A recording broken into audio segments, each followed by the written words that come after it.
Edition of Trailblazer Weekly. We are live at Legend Solar Stadium on CEC TV and SouthernUtahLive.com. I'm Keric Seegmiller, your host. As always, we've got a great show for you today as we preview the football season opener, as well as welcoming offensive coordinator Reilly Murphy. We'll take a quick update and look in with men's soccer and women's volleyball, as well as later in the show, we'll have a player profile feature with football defensive lineman Darius Matthews. We'll also take a look at the upcoming weekend in Dixie State athletics. It's a show you don't want to miss. Of course, you're right here watching already. Stay with us throughout the show. So let's do this.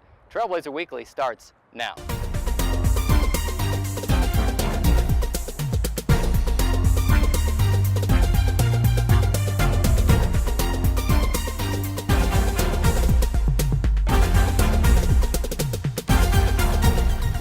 We start the show off today with a bang as we welcome in football offensive coordinator Reilly Murphy to help get ready for the football season opener. Coach, we appreciate you being here. I mean, it's game day and you still made time for us. The season opener less than 3 hours away right here on this field behind us. We appreciate you stopping by and taking some time out for us. Absolutely, absolutely. We're ecstatic to have you on the show today and to help us get the season going. Can't wait to get the football game going. First off, just a question I like to ask every coach that I have on here. We like to get to know you guys a little bit better, have a little fun with it. If you could walk out of the stadium right now and go to any other football stadium in the world to watch a game, where are you headed? Well, I'd probably be heading back home to San Diego. A huge Chargers fan. My grandpa had season tickets, from the day they got there in San Diego. So, that's a biased question. So I'm definitely going to a Chargers game if I get an opportunity. And that leads right into my follow-up question. Which two teams? Obviously the Chargers are there, but is there any rivalry, anyone you want to see them playing in that game? Well, the Chargers-Raiders game is always a lively event, so that would definitely be probably one of the top of the list to go to. I had an opportunity to make a few of those, and it's a great atmosphere. Well, thanks for playing along there. Like to have a little fun as we get this thing going. Why not? It's supposed to be fun. Here, now we'll jump into kind of the heart of the interview and really the football-heavy stuff. But let's rewind to the first of this year. You're coming off your second year, I believe, at Western New Mexico. Yes, sir. Offensive coordinator job opens up here at Dixie State. We all know the rest of the story, but let's fill some of the details in between that. What was it about Dixie State that jumped out at you about the job here? Well, there was a myriad of things that kind of popped out to me. Number one was Coach McClure. I have a lot of experience, running into him on the recruiting trail and his reputation as an amazing recruiter, and the location to, Southern California, Utah, Las Vegas, and Arizona, where we can kind of build a West Coast power here, felt very intriguing to me. And the town of St. George is a beautiful place to live. And, with all the new things going on at Dixie State with some of the new donations that's going to happen with the stadium, to me it seems like it separates himself from a lot of the other colleges around this region that, could make us a West Coast power. How much did you know about St. George and about Dixie State before you came here?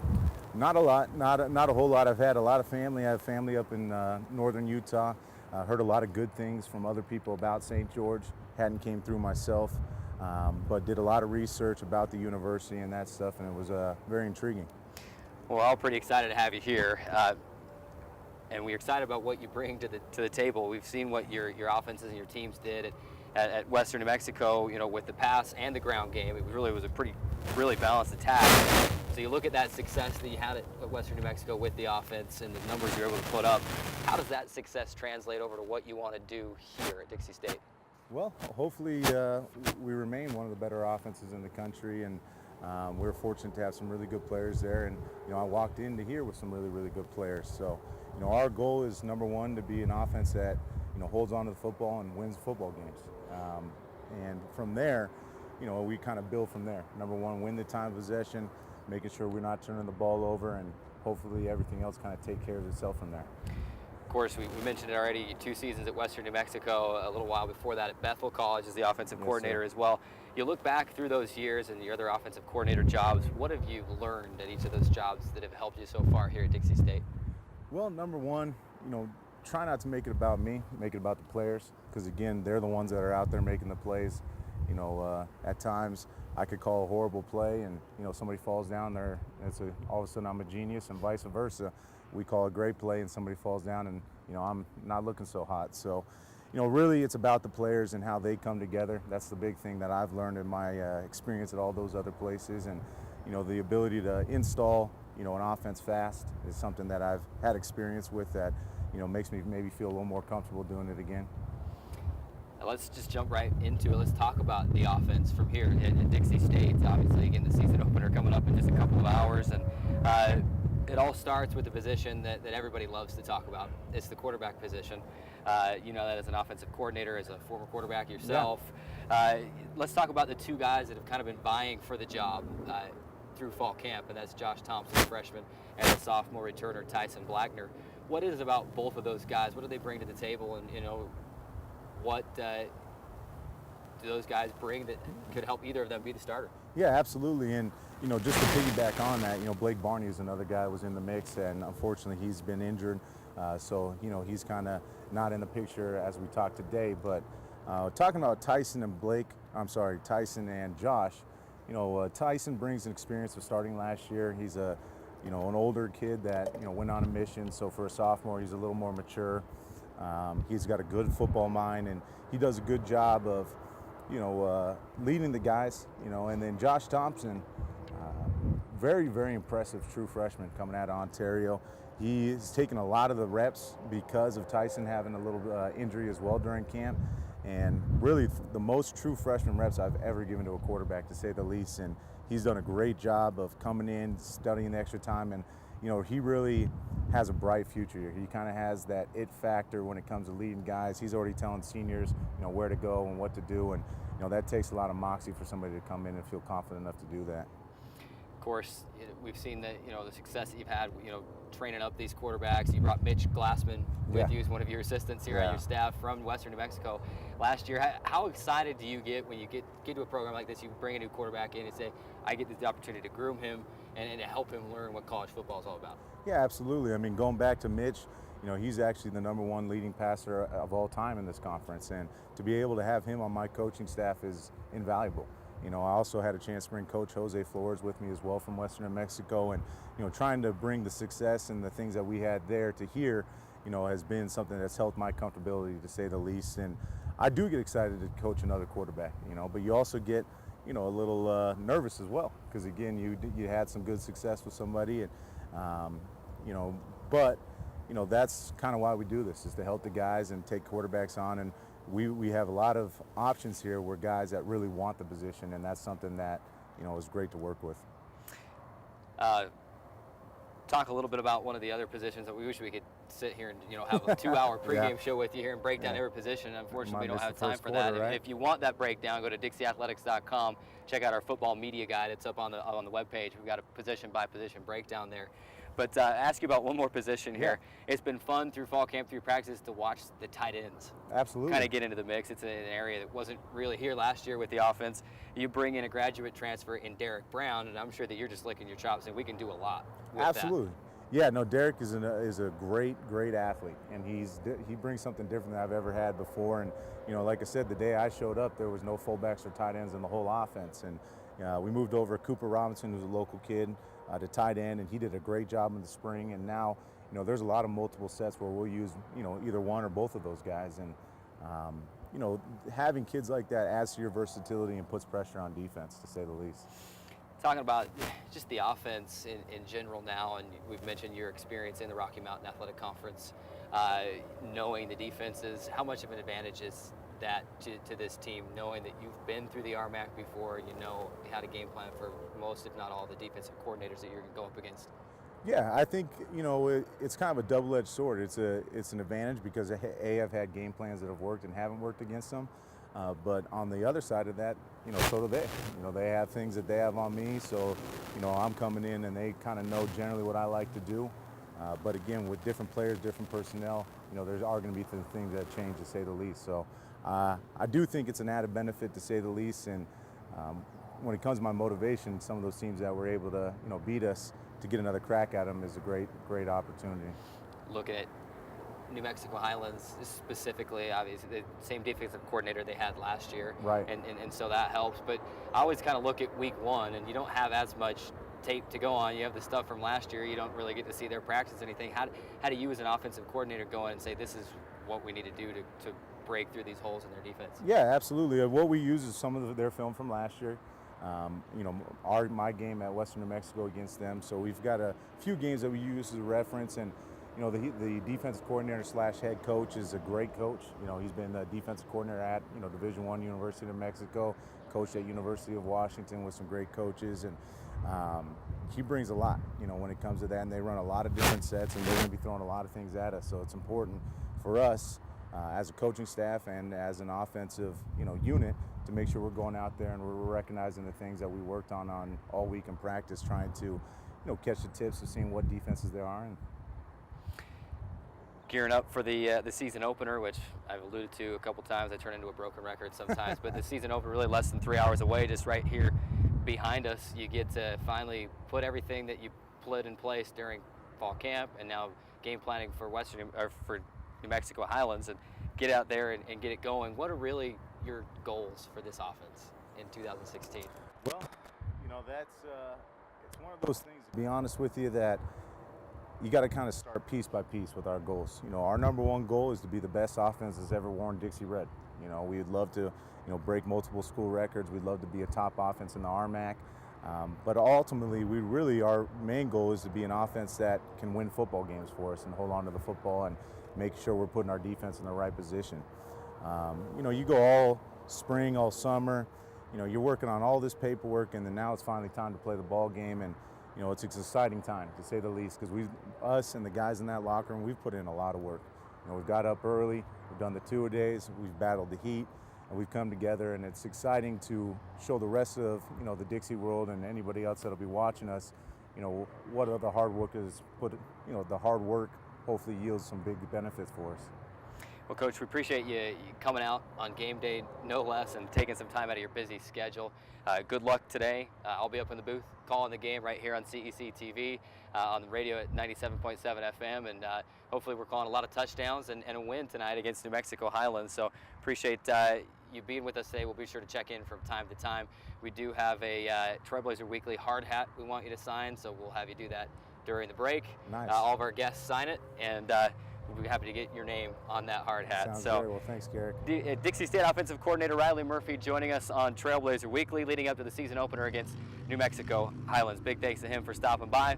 For now, we take our first break. When we come back, we'll check in with fall updates with men's soccer and women's volleyball. Trailblazer Weekly. We'll be back after this.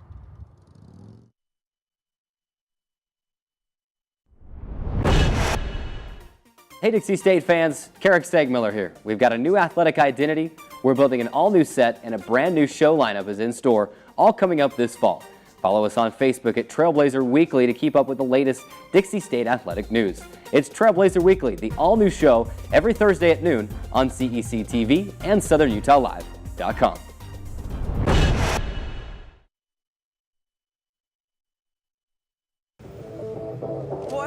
Superheroes? Just four brothers who hate bullies and love this city.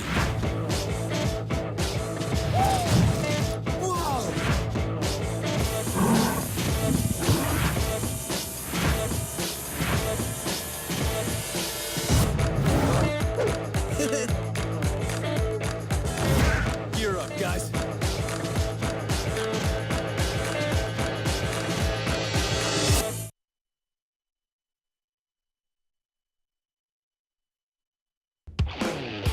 How you doing, Southern Utah? It's a good day to be alive in the STG.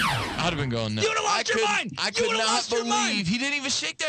He gave him the finger, Devin. No. Southern Utah's home for the best in sports includes local Region 9 high school games, Dixie State University, the NBA's new look, Utah Jazz, plus the best of the National Football League with the worldwide presence of ESPN to the Devin Dixon Show every afternoon from 4 to 6. There is a place where rocks bleed and nature blushes on a battlefield green with envy, where dimples determine destiny and a tiny wooden tee holds the outcome in the balance. There is a place where friends are opponents and opponents are friends, where the prize is elusive, the conquest is captivating, and the score isn't settled till the drinks are down. There is a place.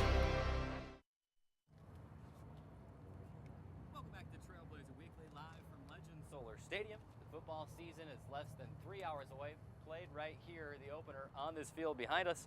But right now we're going to step away from football for just a moment. I had the opportunity to visit our final two fall sports for some fall updates, and we'll start with men's soccer. The men's soccer team, the Trailblazers, enjoyed its best season in program history last season with a 10-2-4 overall record and an 8-1-4 second place finish in Pac West play in the 2015 season. Dixie State fell to Fresno Pacific in what was essentially the conference championship game in the final week of the season. Had the Trailblazers won the match, they would have clinched a Pac West title and a possible berth in the NCAA tournament for the first time in program history. Was not to be. They fell in that game to Fresno Pacific, claiming second place in the conference. Had a lot of team success, a lot of individual success in that season last year. Individually, now senior Brad Trella established himself as one of the best goalkeepers in the country. He was named Pac West Goalkeeper of the Year, earned first team all-conference honors. The list goes on and on and on for Brad Trella and this men's soccer team last year.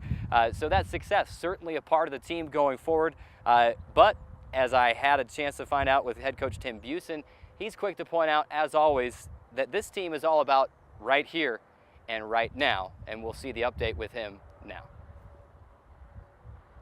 That we're in good shape to move forward, and we're ready for the regular season to begin. We're headed out to Colorado tomorrow at 11 a.m.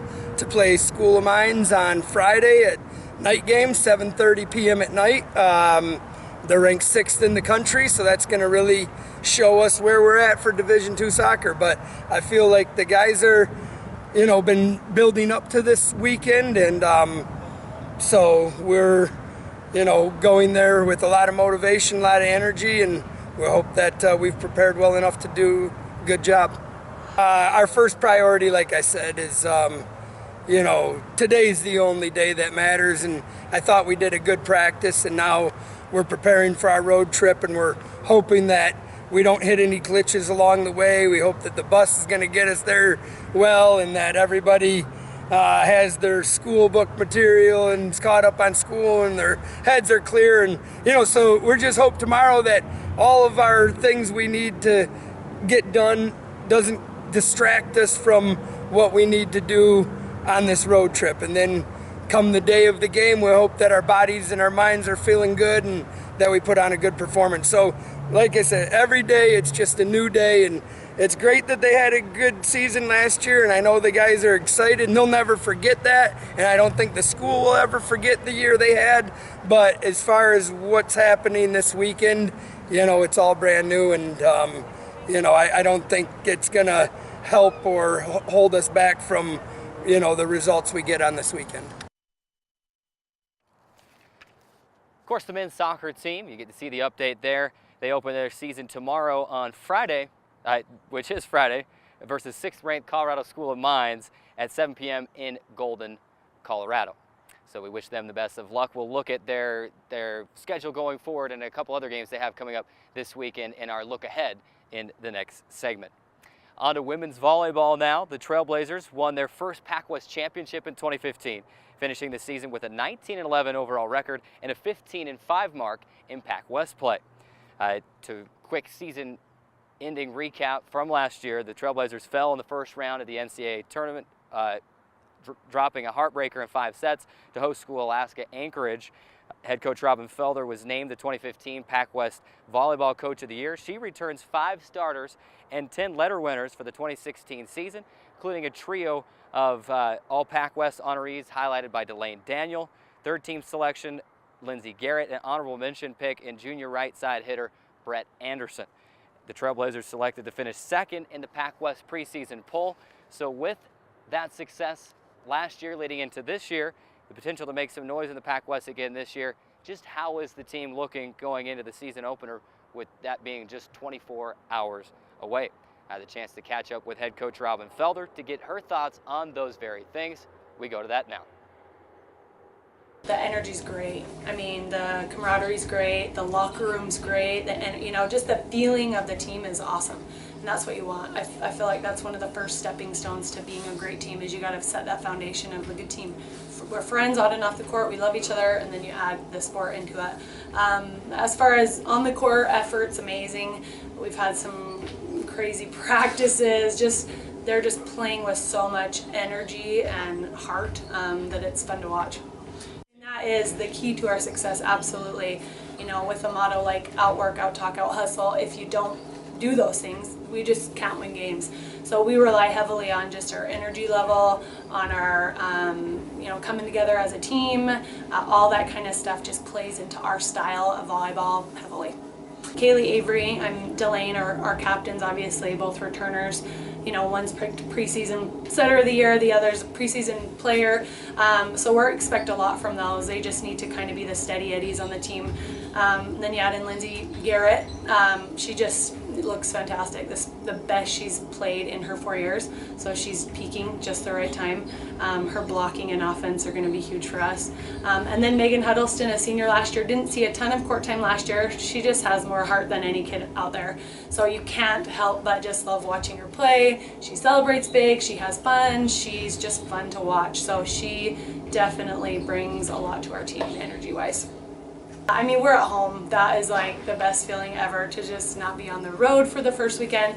I think we're going to have some good competition. It'll be a good test for us just to see where we're at, to see if, you know, the work we're putting in is working. We'll find out some of our weaknesses like we always do, you know, but overall I'm just looking for great energy this weekend from the girls, just a good execution of volleyball, and I think we'll have a really great weekend if we can do that. And soccer had a blast getting out to the women's volleyball practice, although they practice at like 5:30 in the morning, so I had to roll out of bed pretty early. It was pretty hard to roll out of bed that morning, but fun to be able to go and to chat with head coach Robin Felder and to just get the idea exactly where this team is going to the season opener, which, by the way, is tomorrow, Friday, at noon with the Crystal Inn Invitational. They will play games against Black Hills State and Northwest Nazarene tomorrow, and then on Saturday they will host Cal State Monterey Bay at noon. All of those games will be at the Student Activity Center, so it's your opportunity to get out, get your first look at the Dixie State 2016 women's volleyball team. We've got to take our next break. When we come back, we'll take a look at Dixie State Athletics weekend schedule, as well as have our player profile feature with senior football defensive lineman Darius Matthews. We're back after this. Look at you. You're at the top of your game. You're unstoppable. Nothing can throw you off track. Wait, is that your car? Uh-oh. Yeah, I saw that coming. That will throw you off track. You're looking at around 10 grand if fines, I end this legal at 3? fees, and increased insurance rates. Let's try this again. Smart move. Because buzz driving is drunk driving.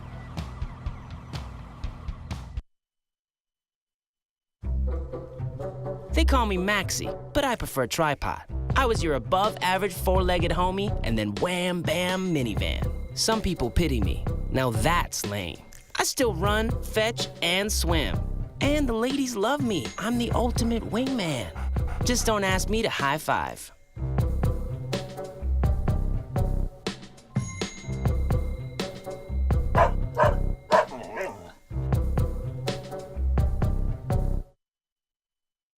There is a place where the sun doesn't hide in the winter, where the greens stay green and the crimson canyons still glow. There is a place where dimples determine destiny, and a tiny wooden tee holds the outcome in the balance. There is a place where we drive for show, putt for dough, and settle the score with another round. There is a place.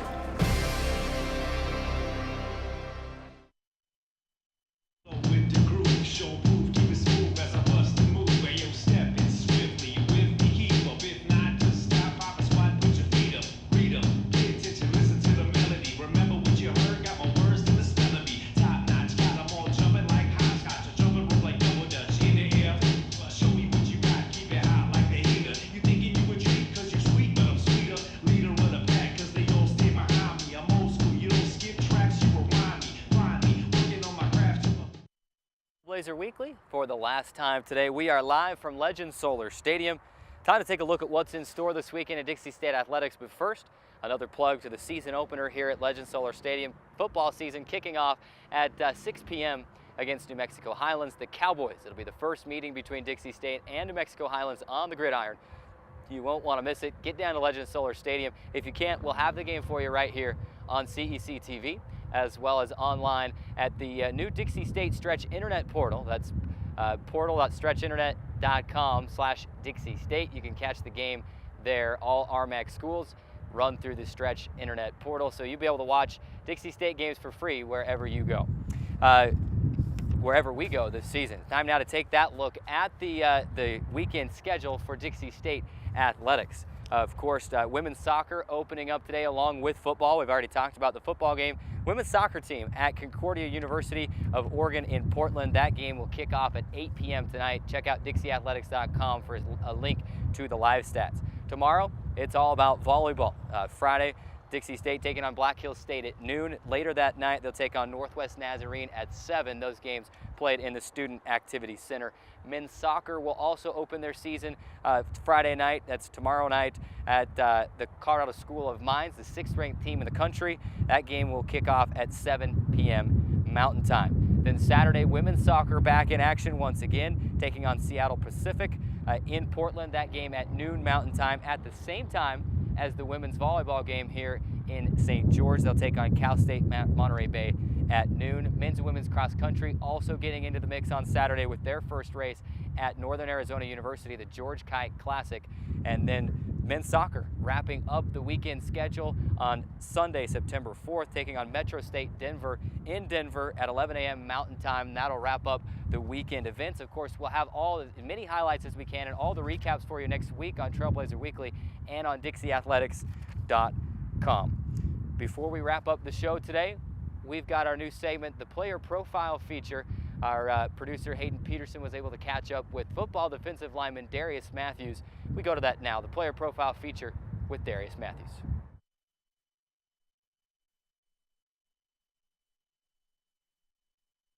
I'm Darius Matthews. I'm from West Jordan, Utah. I'm a 5th-year redshirt senior here at Dixie State University. I play football, and I'm a defensive tackle and a mass communication major with the emphasis in broadcast. From the jump, always wanted to play defense. I watched my first play that drew me to football was watching NFL on Sunday night, watching Ray Lewis just take a guy's head off. And from that point on, I knew I wanted to be a defensive football player, nothing else. I try to model my play after Warren Sapp and Aaron Donald, just because they're a lot similar to me. You know, I'm only 6'1". Warren Sapp was about 6 foot. Aaron Donald's listed as 6'2", but he's like 5'10", 5'11".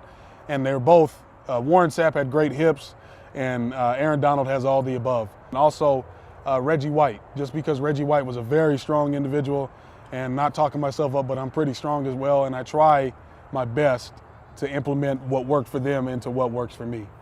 I love anything radio, anything talking sports. Also like to draw outside of my free time. I am a bit of a sketch artist. And I like to swim. Can't go wrong with the water. I'm a bit of a fish as well. So, after college, I plan to be a sports analyst or a sports broadcaster of some sort, or even a radio personality, starting somewhere in that field. And also I want to be a motivational speaker or a public speaker, period. I love motivating and inspiring people, and I love how some of my favorite motivational speakers inspired me. My favorite food is definitely catfish. Some fried catfish, collard greens, and macaroni, and you got me sold. I'm good to go for the rest of my life.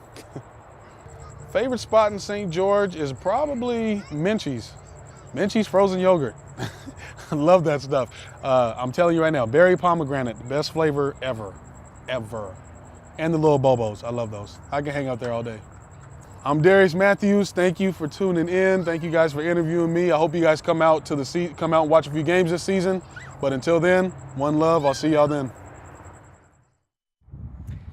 A great player profile feature on football defensive lineman Darius Matthews. Interesting to note, he's the only 4-year guy on this year's roster, meaning when this year's over, he will be the only one that will have played all 4 years at Dixie State. So good for you, Darius. We're excited to see what you do on the football field this year.